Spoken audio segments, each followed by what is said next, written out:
Baik, kembali lagi Anda menyaksikan Breaking News TV One. Saat ini kita juga memantau bagaimana kondisi terkini langsung dari RSPAD Gatot Subroto Jakarta.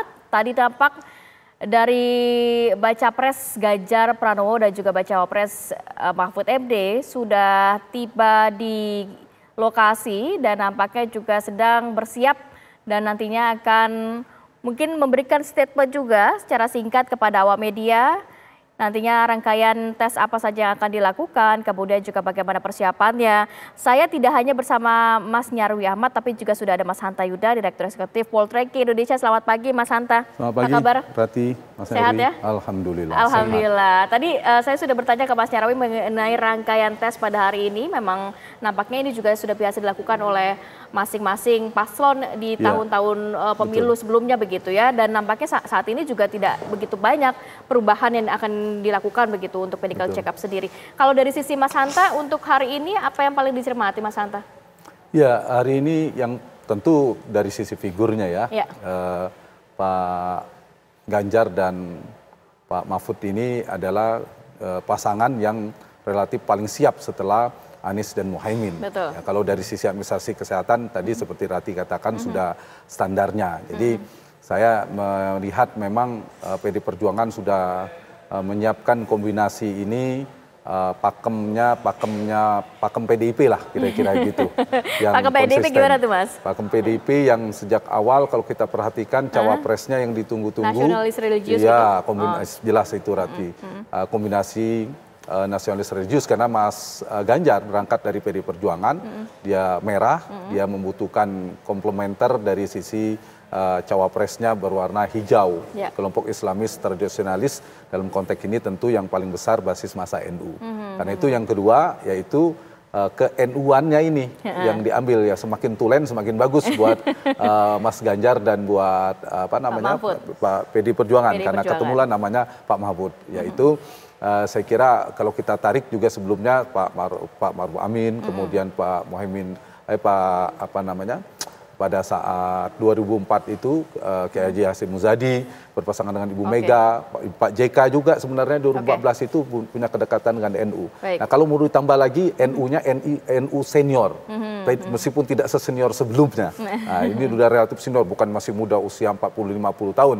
Pak Mahfud terbilang udah relatif senior. Itu juga pakem PD Perjuangan ya, untuk mungkin menghindari tanda petik matahari kembar, proyeksi pasca pemerintahan supaya tidak pecah pemerintahan dan seterusnya. Ya itu mungkin yang bisa saya cermati dari kombinasi ini. Tapi kalau berbicara mengenai NU sendiri sudah ada Caimin, kemudian juga suara NU sendiri kan terdiaspora begitu ya ke berbagai macam tokoh gitu kan.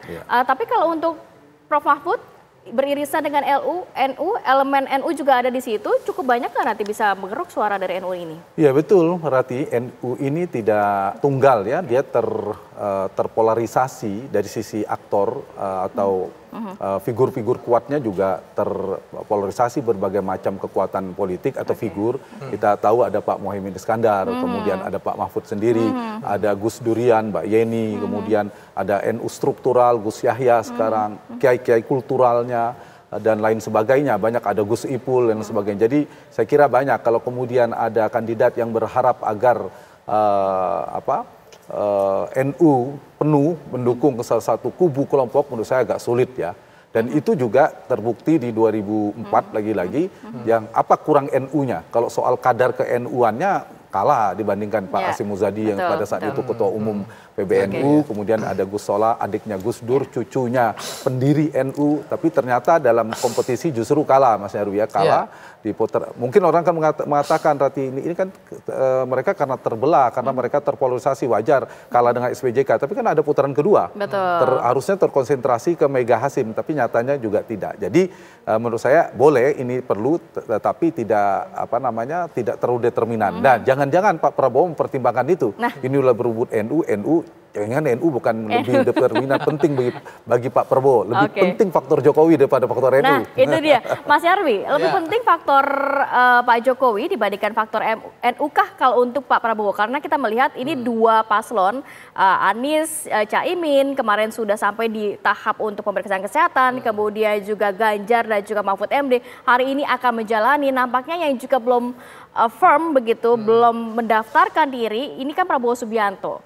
Apa sih yang menjadi pertimbangannya kalau dari sisi Mas Nyarwi? Tadi kan kalau Mas Hanta mengantarkan bahwa ini nampaknya juga ada pertimbangan, tidak hanya NU saja, tapi juga Pak Jokowi lebih berat begitu. Ya, kalau dari sisi NU saya setuju tadi pendapat Bung Hanta ya. Sulit mengharapkan suara tunggal dari NU ya, mengumpal pada salah satu tokoh. Karena di NU itu terlalu banyak tokoh. Dan tokoh-tokoh di NU seringkali juga punya pengaruh yang rata-rata merata, ya, tidak bisa dominan. Kecuali di era Gus Dur ya, Gus Dur mungkin pengaruhnya secara kultural kuat. Tapi pasca Gus Dur sepertinya itu agak susah gitu ya. Nah, kalau dalam konteks Pak Prabowo terkait dengan pasangan, ini tidak hanya Ratih, tidak hanya figur atau variabel NU saja. Tapi kan kita tahu dua pasangan ini gitu kan, dengan memilih pasangan yang ada tokoh dari NU itu kebetulan dua-duanya Jawa Timur, maka kan sudah menempatkan Jawa Timur itu betul sebagai battleground dari dua paslon ini. Nah, apakah Pak Prabowo akan juga ke sana? Nah, ini mengikuti kan belum tentu kan gitu. Paslon sebelumnya, bisa gitu jadi ya? mungkin ada peluang tempat lain, misalnya contoh dengan tadi misalnya dukungan dari Pak Jokowi melalui Mas Gibran misalnya, itu siapa tahu gitu ya, bisa membelah pengaruhnya juga termasuk di wilayah Jawa Tengah dan DIY misalnya. Dan bahkan ke beberapa wilayah juga di Jawa Timur. Nah, ini kan ada kemungkinan juga, artinya para pasangan capres-cawapres ini kan berusaha mendapatkan untuk mengidentifikasi kira-kira hal apa yang terpenting yang kemungkinan bisa memperluas wilayah penetrasi pengaruh basis pemilihnya. Dan ini ya melalui banyak cara, tentu tidak harus kemudian mencawapreskan tokoh NU, ya, tetapi bisa juga misalnya mendapatkan endorsement tim yang mensupport itu dari figur-figur di NU, dan itu ada di berbagai wilayah juga yang menyebar di seluruh Pulau Jawa ya, seperti itu. Oke, tapi kalau melihat kan informasi yang terbaru kita dapatkan, salah satu partai di koalisi Pak Prabowo, yakni Golkar, kemarin juga sudah mengusung Prabowo Gibran begitu kan ya. Nah, kalau Anda sendiri melihatnya nantinya dengan suara approval rating Pak Jokowi sampai di akhir masa jabatannya masih cukup tinggi, 70% sekian begitu ya, 70% ya. Kemudian juga sosok Mas Gibran ini tidak mungkin dilepaskan dari Pak Jokowi. Dalam arti apakah nantinya Anda melihat sepenuhnya basis suara Pak Jokowi ini akan ke Mas Gibran kalau begitu ya, kalau melihat nantinya yang dipinang oleh Pak Prabowo adalah Mas Gibran. Nah, sedangkan dua lain kan memang tadi juga berebut suara NU dan Jawa Timur. Sedangkan sosok Mas Gibran sendiri mungkin lebih lekat di Jawa Tengah begitu ya, Mas Nyarwi. Nanti Anda melihat apakah memang basis suara Pak Jokowi akan langsung ke Mas Gibran atau bagaimana? Ya, tentu begini, bahwa Mas Gibran adalah putra Presiden Jokowi, semua orang tahu. Bahkan Mas Gibran dikenal juga ketokohannya itu juga lahir karena salah satunya sebagai putra Pak Jokowi. Tetapi orang juga ingat ya, mungkin akan melihat bahwa Mas Gibran itu tidak sama 100% juga dengan Pak Jokowi gitu ya. Buktinya apa? Para pendukung Jokowi gitu ya, yang dari 2014, 2019 itu sangat militan gitu ya. Ketika muncul nama Mas Gibran itu kan di beberapa apa yang muncul di media sosial itu kan suara-suara kritis banyak juga di sana. Jadi saya tidak yakin 100% apalagi. Berarti mungkin elektabilitas atau elektoralnya Pak Jokowi masih cukup tinggi saat ini begitu ya? Atau approval ratingnya tuh tidak serta-merta bisa diwariskan begitu ya ke anaknya ya? Secara elektoral itu tidak masuk akal mewariskan ya pengaruh gitu ya kepada orang lain gitu, walaupun dia mungkin masih keluarganya.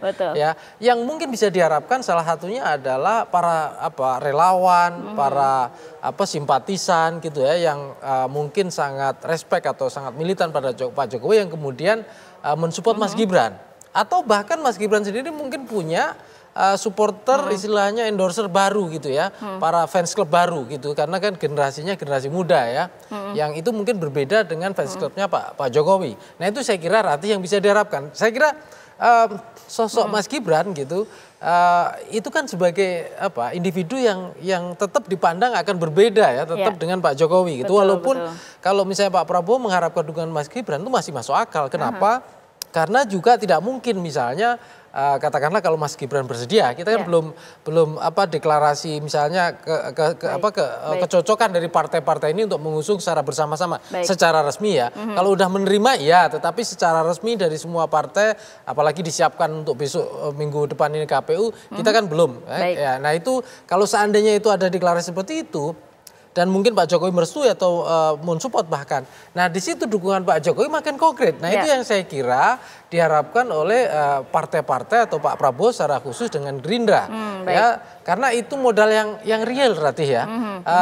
Modal di mana mau tidak mau karena dalam posisi sedang berkuasa, saya kira kan instrumen kekuasaan kalau tidak digerakkan sekalipun itu kadang-kala juga mungkin tidak enak kali ya untuk tidak bekerja gitu kepada pimpinannya, seperti itu kira-kira. Baik, sebelum saya ke Mas Hanta, ini kita akan memantau juga nih, nampaknya Ganjar Pranowo dan juga Mahfud MD sudah berganti pakaian, sudah siap untuk menjalani serangkaian tes kesehatan dan juga akan sedikit menyampaikan begitu ya, mungkin satu kata dua kata untuk awak media yang sudah menantinya dari pagi hari tadi ya. Ya, menyapa dari rekan-rekan media yang hadir berjabat tangan begitu ya, nampaknya cukup fit, cukup semangat dan cukup prima kondisinya untuk menjalani rangkaian tes pada hari ini, walaupun tadi dikatakan oleh keduanya tidak ada mungkin persiapan secara khusus yang dilakukan. Nah, nampaknya tidak ada statement untuk awak media pada pagi hari ini. Tadi dikatakan baik. Setelah kita melihat juga, nampaknya juga Ganjar Pranowo ini sudah masuk ke dalam beserta Mahfud MD.